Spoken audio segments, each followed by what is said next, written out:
again be talking about the growth of unique carbon materials using catalysts.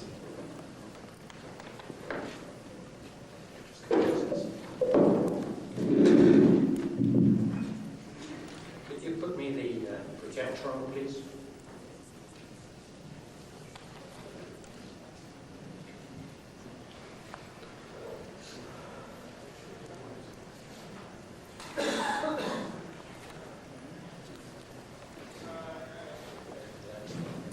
Okay, one thing before I start.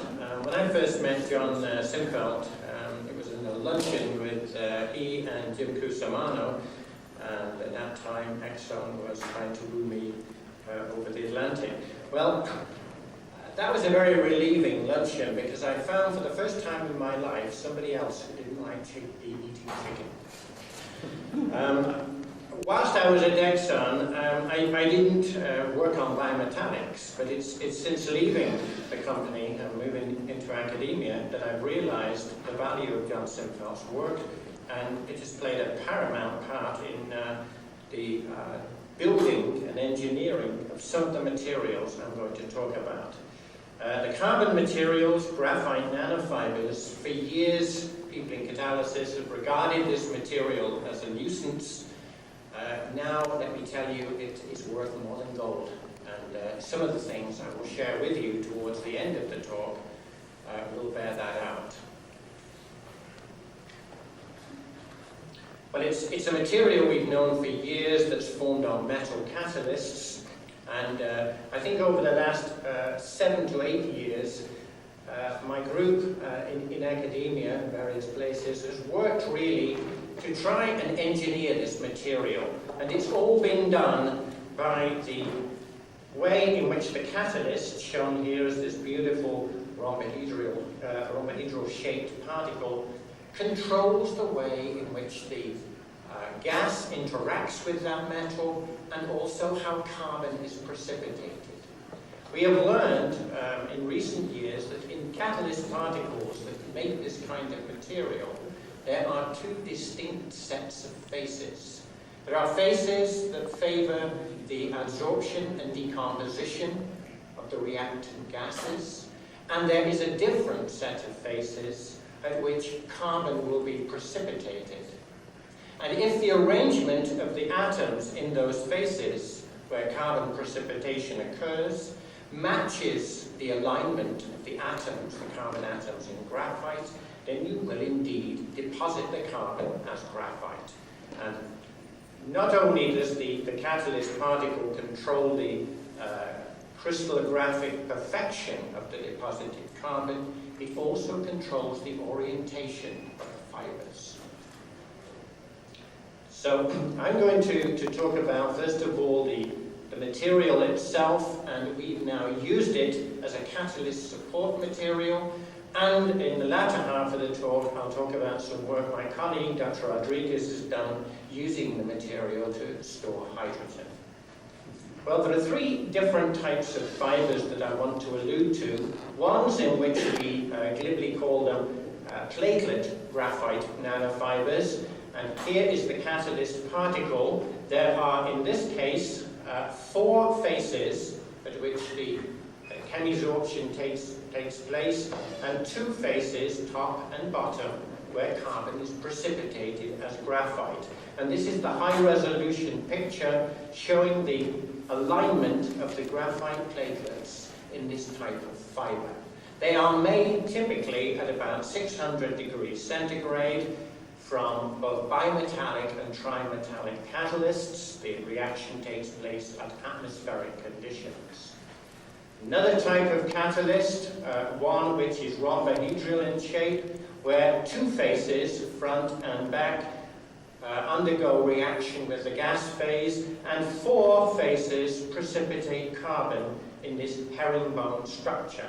And here you see it in high-resolution transmission microscopy, the arrangement of the platelets in the structure.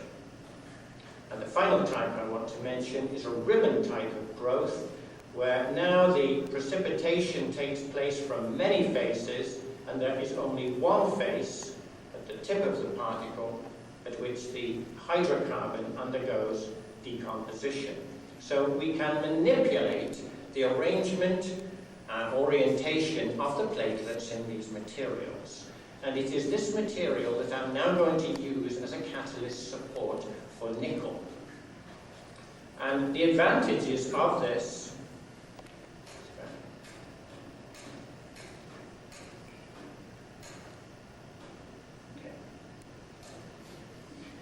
compared with other more traditional oxide catalyst supports is outlined on this slide. Typically, the material, as it's grown, is about 200 square meters per gram surface area, but we can activate it by well-known methods, and the surface area can be increased to 700. Now, the fibers themselves are unique as a support in that they are electrically conductive. Therefore, one can introduce the metal by a number of different methods. In addition to the incipient wetness, we now also have the possibility of using electrochemical deposition methods. There is also the possibility that once the metal is in contact with a material which consists essentially of graphite edge regions, then there can be the effect of the electrons from the support interacting with the metal.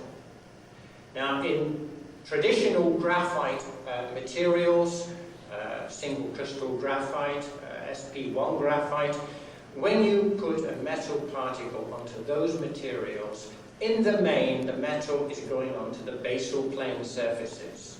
In these fibers, we've only got edges and steps that are exposed to the gas, so now the metal particles are located on some very interesting regions. So the introduction to this is to try and exploit the structural features of these materials, making use of the conductive nature of the support, and also their unusual crystallographic features which they render in contact with a metal. And we've used two reactions that I'm going to talk about today: hydrogenation of ethylene and hydrogenation of protonaldehyde as chemical probes, both the activity and selectivity, and we've compared this with the behavior of the same loading of metal on gamma alumina. The catalyst preparation procedures I've used in this work are the traditional incipient wetness methods, that is using nickel nitrate dissolved in ethanol to disperse it, because the fibers themselves are hydrophobic in nature. The impregnated samples dried overnight at about 110, and then calcined at 400, and finally reduced in hydrogen for 20 hours. And then, before they're taken out of the reactor, they are passivated in 2% oxygen helium. If you don't do that treatment, you're wasting your time looking at the material afterwards. Well, the experimental procedure we've used is to characterize the materials with high-resolution TEM, look at particle size distributions, and then perform these hydrogenation reactions in a vertical flow reactor system, and we monitor the products as a function of time by GC. The reactions that I'm going to talk about were all carried out in a hydrocarbon-hydrogen mixture 1:1 over the temperature ranges 75 to 150 C. Gamma alumina supported nickel particles were extremely small, their average size about 1.4 nanometers. They were that small, we really can't tell very much about the morphology. When the same loading of metal is put onto the graphite nanofibers, we find the particles are quite distinctive. They're relatively large, they're very thin, and they've got definite hexagonal shaped morphology to them. These are features that we normally associate with a strong metal support interaction. So there's something going on between the deposited metal and the edge regions of these fibers, which is not seen in aluminum. And this is the picture from alumina. I'm going to have to lead you through some of where the particles are. This is a very high magnification picture. Here's one, here's another, and another. And you can agree with me that we really can't tell very much. It's very difficult to even discern the particles from the texture of the support. The only way you can do this is run a blank on the support and compare the two micrographs in order to find out the metal particle sizes. The hydrogen chemisorption was in fairly good agreement with the microscopy for particle sizes. These are, again, fairly high resolution pictures now of these very large crystallites, and you can in fact see through them. They are hexagonal.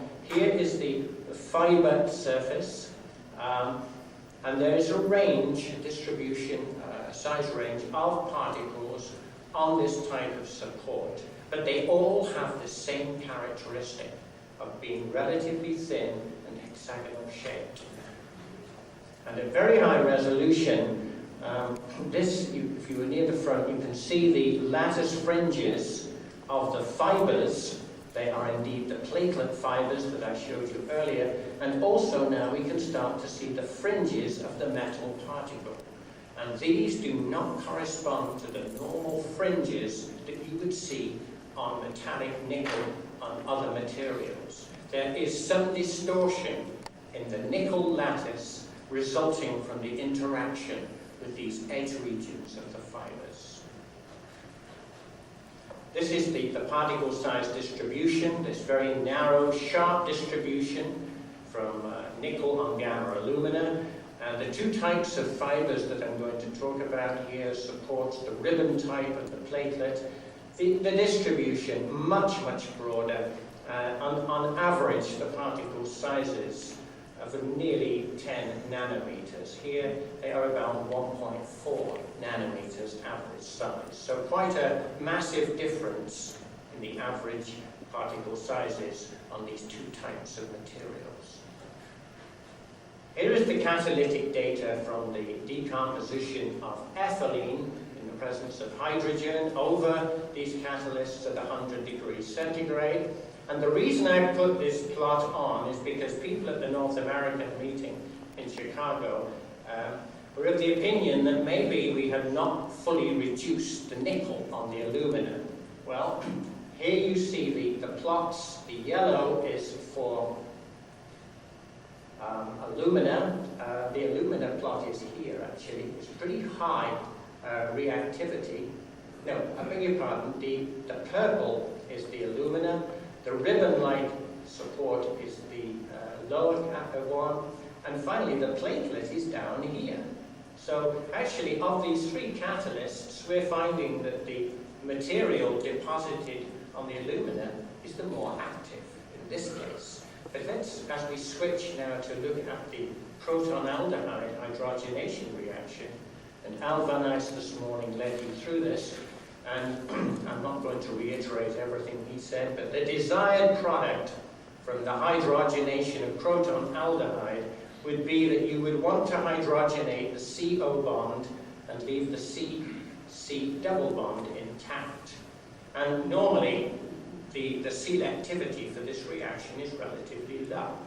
His values of 37% selectivity using platinum on high temperature reduced titanium are relatively high for this reaction. Here is the selectivity that we get from nickel alumina, and you can see it's down, and this is after about an hour on stream.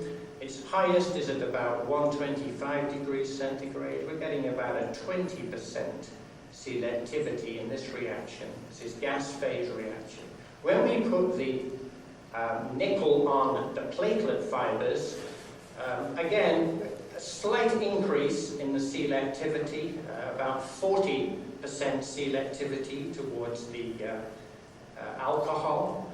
But when we put it on the ribbon-type fibers, you can say we get a massive increase in the selectivity towards the alcohol, the desired product that we're trying to make here. It's about 70% selectivity. and it actually rises to nearly 80 as we go to 150. So clearly the support is having a profound effect on the behavior of nickel with regard to the hydrogenation of alpha, beta, unsaturated aldehydes.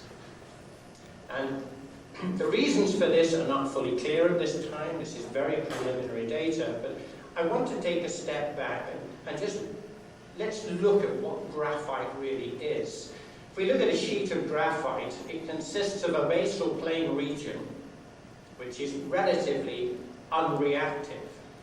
But it has two distinct types of edges. It has what we call a zigzag edge, where the carbon-carbon distances are quite different to those that are in this edge that's at 90 degrees to it, called the armchair edge.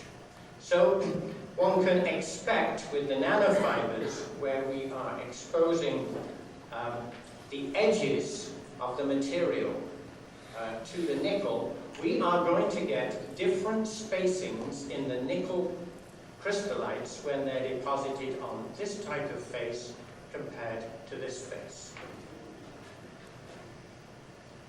If we look at this schematically, this is nickel now shown in the green color, sitting on the edge of graphite, and these atoms, carbon atoms, are now in the zigzag conformation.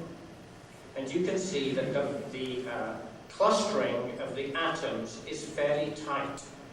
Contrast that with what happens now when we have the nickel atoms sitting on the armchair face. Here, the spacing of the atoms is quite different, so that a reactant coming down onto this surface is going to see a different array of metal atoms than it would if the same reaction is performed on a material where it only has zigzag edges. So, summarizing, we feel that the activity, the unbelievably high activity of nickel, and these are, it's about 90% conversion that we're getting, when it's dispersed on these nanofibers, is indeed due to a metal support interaction. Even though the particle sizes of nickel, average particle sizes of nickel on the alumina are significantly smaller than what they are on the nanofibers, we're still seeing the same very high activities. Turnover frequencies are about 2 orders of magnitude difference, being much higher on the nanofiber-supported nickel particles. And we also have to consider the possibility that there are electronic perturbations occurring in these nickel particles because they're sitting on this type of conductive support. But I want to move on and just introduce you to some other aspects of these nanofibers that have come from a material that is produced by a catalytic process. We could not have done this without multi-metallic catalysts to make the material. To introduce this topic, hydrogen storage, it is probably one of the most important factors right now in the development of the electric car, is the storage of hydrogen for the fuel for a fuel cell. And the problems are that one has had limited materials that will store hydrogen. Traditionally, those materials have been certain metal hydrides, or carbon materials that have to be operated in cryogenic conditions.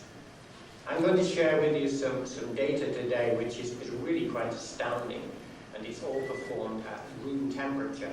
And it's based on the fact that high-resolution pictures of our nanofibers showed this type of platelet arrangement where the spacing between the platelets, almost identical to that of graphite, 3.35.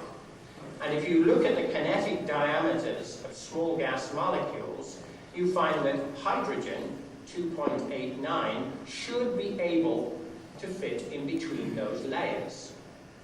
In contrast, nitrogen, which has got a larger kinetic diameter than the available spacing, should not go into these structures. Well, here is the data for a series of nanofibers, and you forgive me if I don't give you the catalysts that we use to make them. They are proprietary, but typically up here we find activated carbon, gamma alumina, very little or no absorption of hydrogen over a period of about 24 to 48 hours. Palladium and other metals, metal alloys which form hydrides are typically up in this region, and I'll give you the percentages in a minute.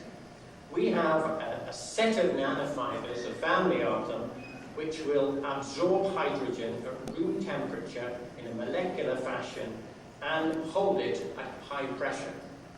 If we reduce the pressure to atmospheric conditions, we can release that hydrogen immediately. And here are the numbers. Here in white are the typical numbers for metals like palladium, lanthanum, alumina, manganese, and activated carbon. This is the weight percent of hydrogen compared with the weight of carbon. These are the equivalent numbers for our worst nanofibers we make that perform this function. We're getting about 11 weight percent.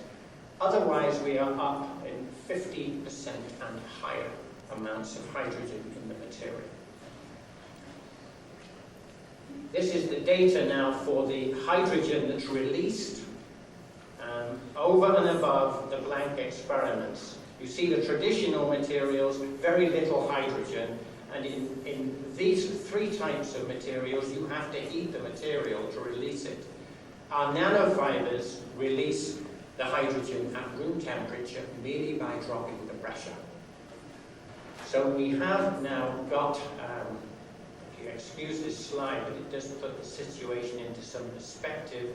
This is the data that we've calculated based on the internal combustion engine. A typical family saloon filled with a 51 litre volume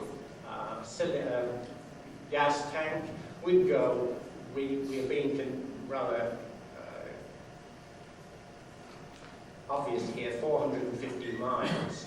The Nicar 2, which is the Daimler-Benz prototype version, it's their second one, this functions on gaseous hydrogen stored at very high pressure in a volume of a cylinder, 280 litres, considerably higher. It will go, its driving range 156. They are now testing our fibres. The fibres that they're taking, their calculations, these were done by DOE incidentally, based on our best fibres, using a volume of a cylinder, 25 litres volume. We could, with this method, using a efficiency for a fuel cell of 40%, a car could drive 5,000 miles. Daimler-Benz have recalculated this data, and they would argue with it. Their numbers come out something like 4,300. But nevertheless, quite a massive difference in the ability of the electric car to drive the distances compared with traditional cars. And the only emission coming out of this is water.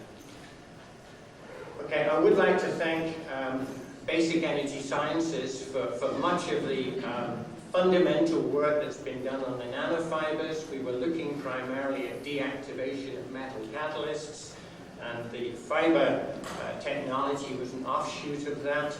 The catalyst work that I talked about today is being supported by NSF. Thank you for your attention.